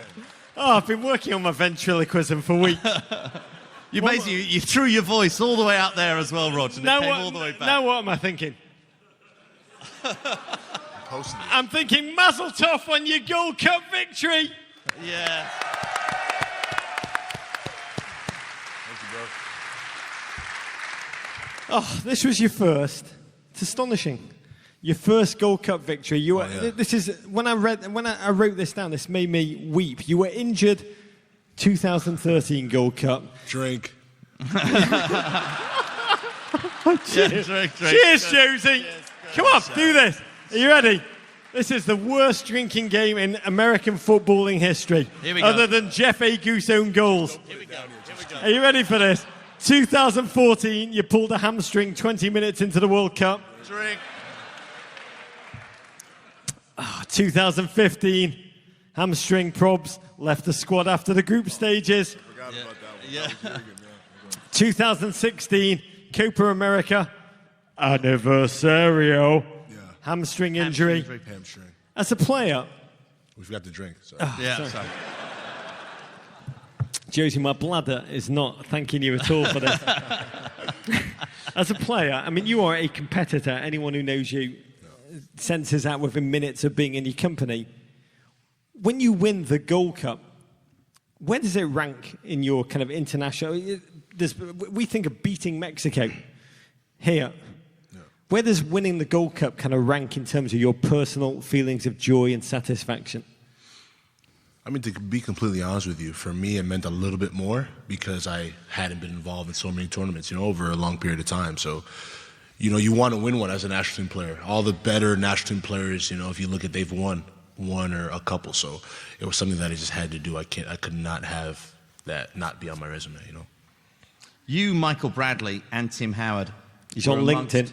The veterans who joined the squad for the playoff games. When you're not in the squad in the US play against Mauritius and Nova Scotia and Atlantis, teams like that. It's CONCACAF. Or was that the Anniversario? Can Atlantis played. Can I say, unless you play Atlantis away on the road, you don't know what CONCACAF. I'll tell you, if you come out of Atlantis with a draw, you're happy. You don't often win down in Atlantis. Genuinely, Spain go to Atlantis and try and win. How weird does it feel to watch on as your boys play without you? Oh, it's not weird. I mean, you can't be there for every game, right? So for different reasons, different guys are going to get an opportunity, and you got to support. I didn't really watch any of the games. I was. You don't? No, I do normally, but we were on break, so I was on break. You just? I didn't. When I'm on break, there's no soccer. I'm not watching soccer, so I didn't know. I knew what happened, but I wasn't like. Do you just like root for own goals? No. He's a very dark man. Yeah, you must understand. Please let America win 5-0, but let them all be own goals. What does break look like for you? How do you get away from the game? I actually went to Greece. I went to Mykonos. Mykonos. Oh, I was going to say. I was thinking when you said that Ibiza. And then it was either going to be Ibiza or Mykonos. Why do you Ibiza. do that? I think that's why they say it. Yeah, but why do the English do that? You guys all try to have the accent. I don't know, because English people go there and they get smashed at Pasha, and they come out of there and they just say Ibiza. It's David Guetta. It's David Guetta every Thursday night, so they go and do it. It's David Guetta's fault for ignorance and mispronunciation. David, your question is, once you arrived, much of the action revolved around you. What? Oh, yeah, I see you're hitting me. We do have a script for this show, weirdly. Wow. Once you arrived, much of the action revolved around you. Here is the moment of moments from the 2017 Gold Cup. Let's relive this moment of sporting valor and heroism. The quarterfinals against El Salvador. The US up 2-0. Yeah. We pick it up in the 57th minute. Stop. No. We've got to get to this. This is an important international issue. Yes. It's a global epidemic, Jozy. We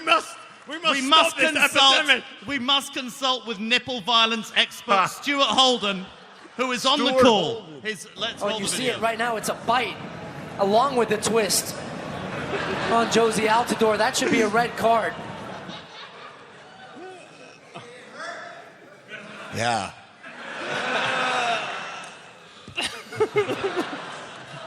Oh, Jozy, I've got to ask you, what exactly goes through your head when you are one, bit, and number two, given as they say in El Salvador, a purple nurple?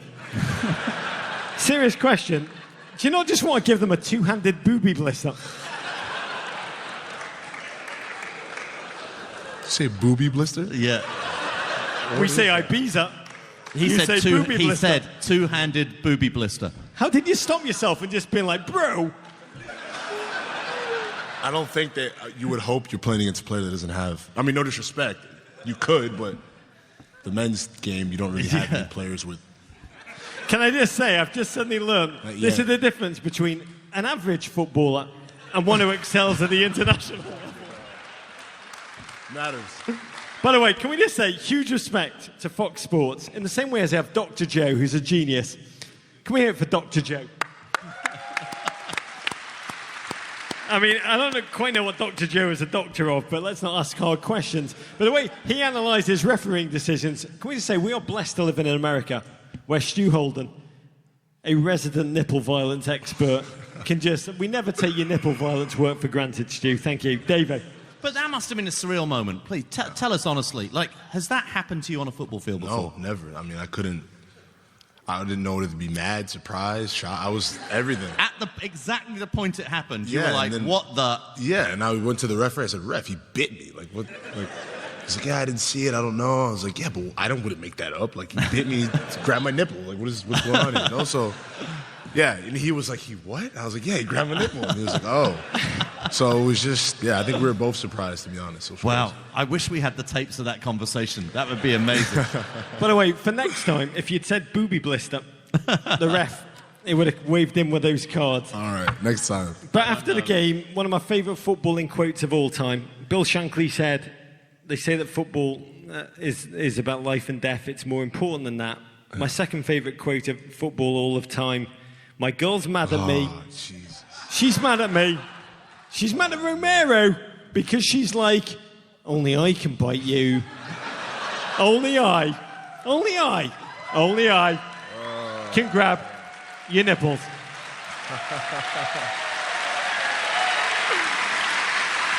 Oh, man. Now, Jozy.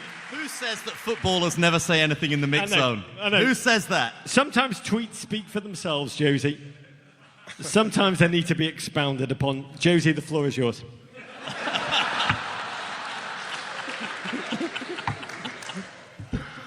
No comment.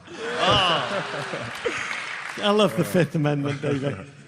David, your nipples would feature prominently in the next game as well, Jozy Altidore.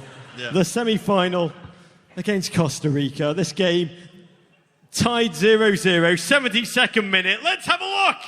Dempsey, that's a great touch. And a second as well. Now rolled in, Altidore's onside. Pemberton Finish. get there, Altidore! Jozy Altidore! That was a great finish. For the United States! Well, here they come. You look like you're wearing an Arsenal jersey. They're alive. They're alive. There's your Paul There they Areolas. Your Paul Areolas. Oh, Paul Areolas, come on. David. Clint with the... Clint, majestic through ball there. That's what everybody's thinking. Ball. You've been the mainstay of the US attack for so long. You've been through so many partners. From your perspective, how do tournaments like the Gold Cup feel where you're shuffling through striker partners, like striker Tinder, swiping right, swiping left, trying to find the right match ahead of Russia? Do you sometimes feel you've had so many strike partners, Jozy?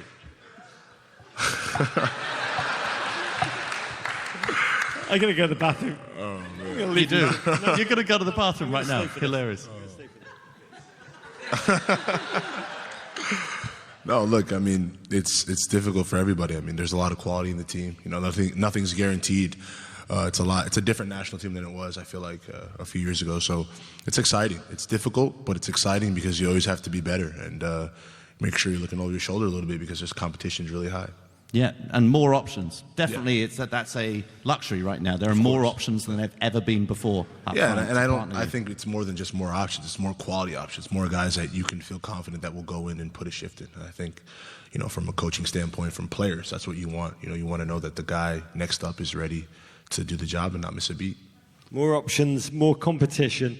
Yet there would be one more moment of Jozy Wonder, the final, the 45th minute against Jamaica. 20 yards out, dare to Jozy. Let's see who could test Dwayne Miller. It's Altidore over the wall, and that one is in! Jozy Altidore from a long way out! Jozy Sigurdsson!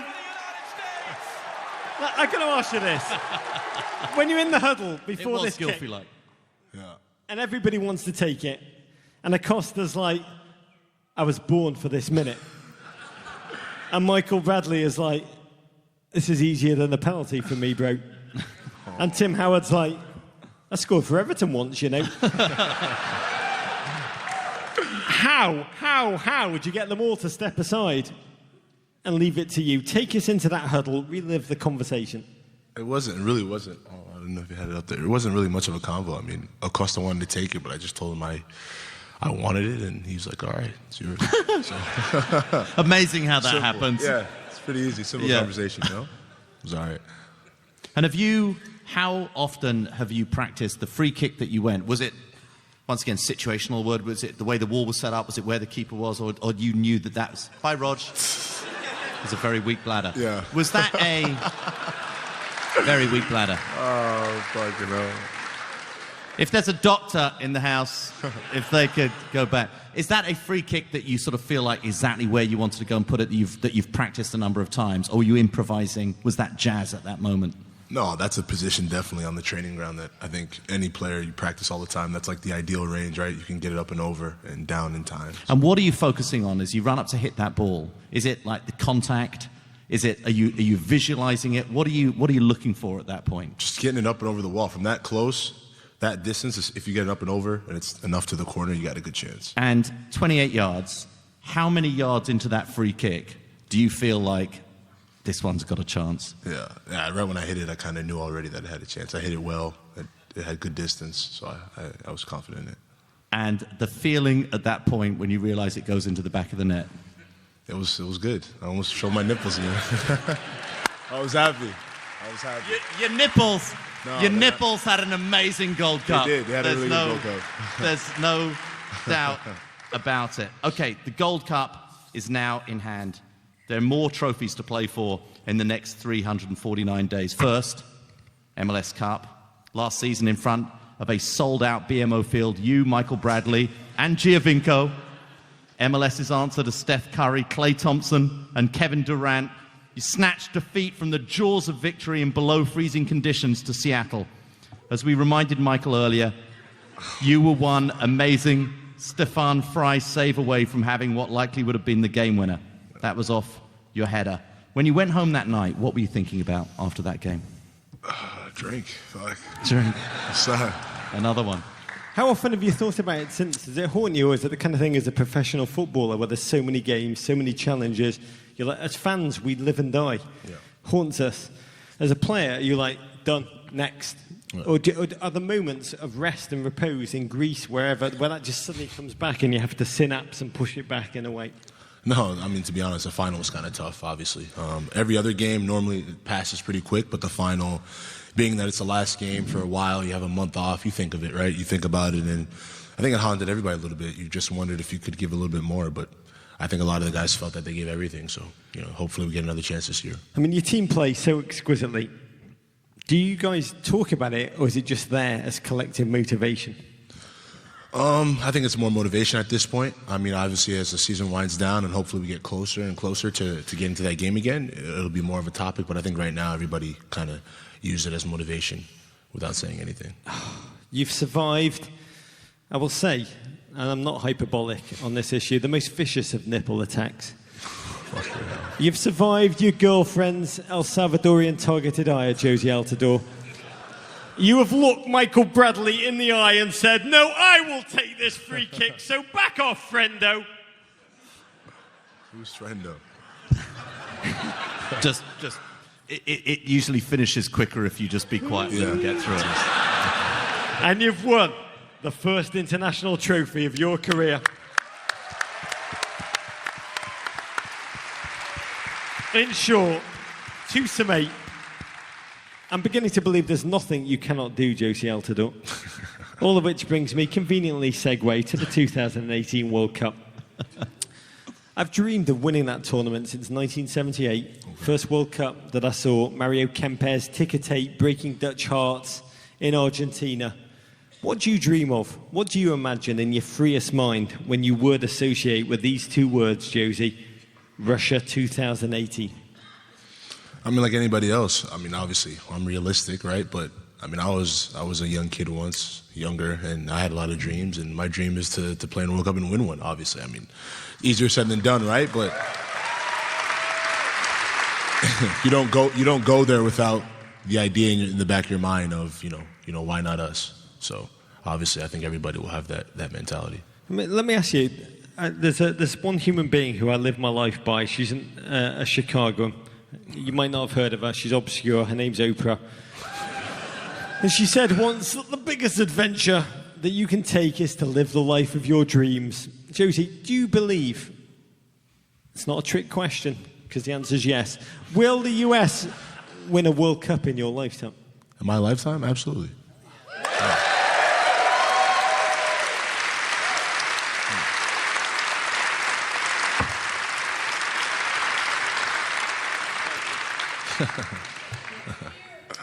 We admire your response, your dedication to the classic sales mantra of under-promising and over-delivering. Your play thrills us, both for the US and mighty Toronto FC. We genuinely admire, Jozy, how much you've done for the game in this nation. Absolutely, here. We wish you and yours health, happiness, continued success, and Godspeed, Jozy. Appreciate it. Thank you. Jozy Altidore!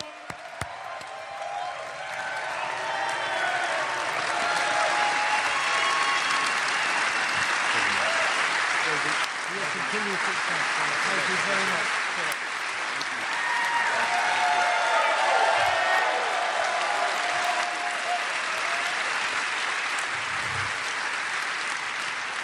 Honestly, I just hurt my hand on Jozy's abs.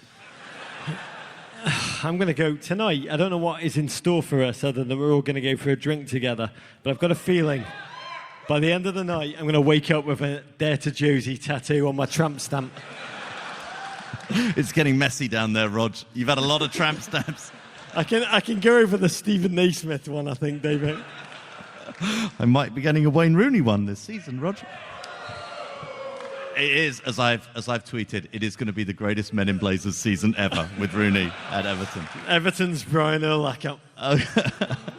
Okay, we need to wrap this up, Rog. We want to thank all of our guests, Michael Bradley, Dom Dwyer, Freedom Dwyer, Dax McCarty is yours now, Chicago. Geiska Mendieta, and mighty Jozy Altidore. And the big one, Roble! We also want to By the way, you'll want to hang out with Roble tonight. He's got 2 tickets. I know. We also want to thank... The night is young and Roble is armed with an enormous oversized the greatest ticket. night of Roble's life. We also want to thank Etihad Airways for making tonight possible. And we want to thank MLS and all who sail in her GFOPs. We're now heading right around the corner to the Chicago Athletic Association on Michigan Avenue for a drink. It's about a 6-minute walk. We'd love to raise a glass with each and every one of you. What a night, Rog. It's been... What a city, David. I mean, Chicago...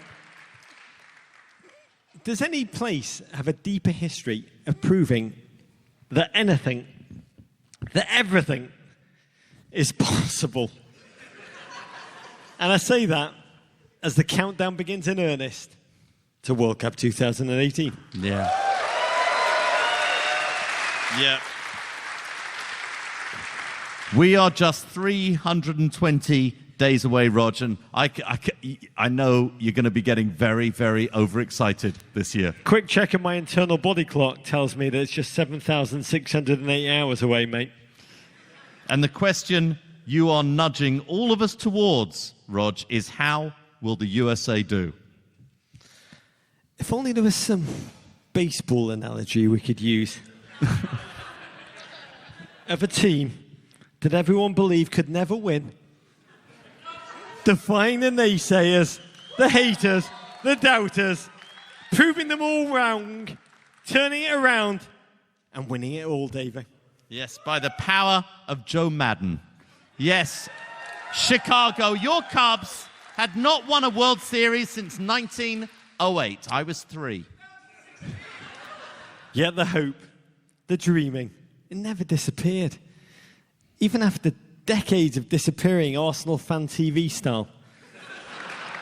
Blood fam. Blood fam. Blood fam. Chicago Cubs blood fam. I remember well the final day of that 1991 regular season. The Cubbies had been mediocre all year. They'd finished below 500. And a hero of so many of you in the audience tonight, and a wonderful, wonderful man, a wonderful Chicagoan, WGN TV's broadcaster, the great Harry Carey. He closed the year's broadcast with these words.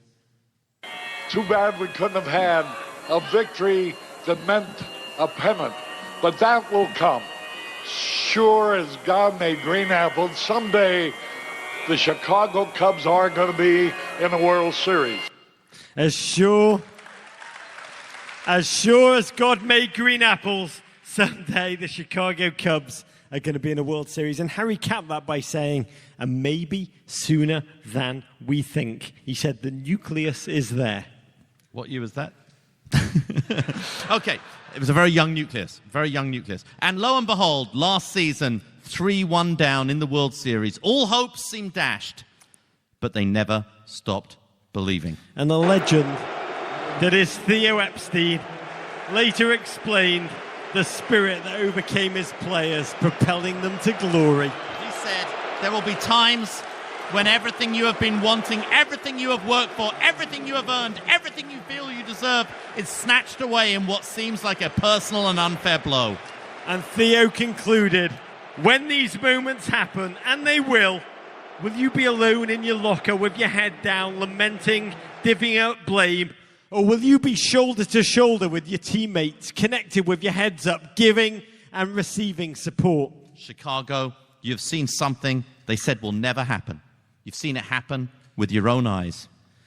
As with the Cubs, God willing, so with the US men's national team. As Harry Carey would no doubt be saying as he looks down from that great broadcasting booth in the sky.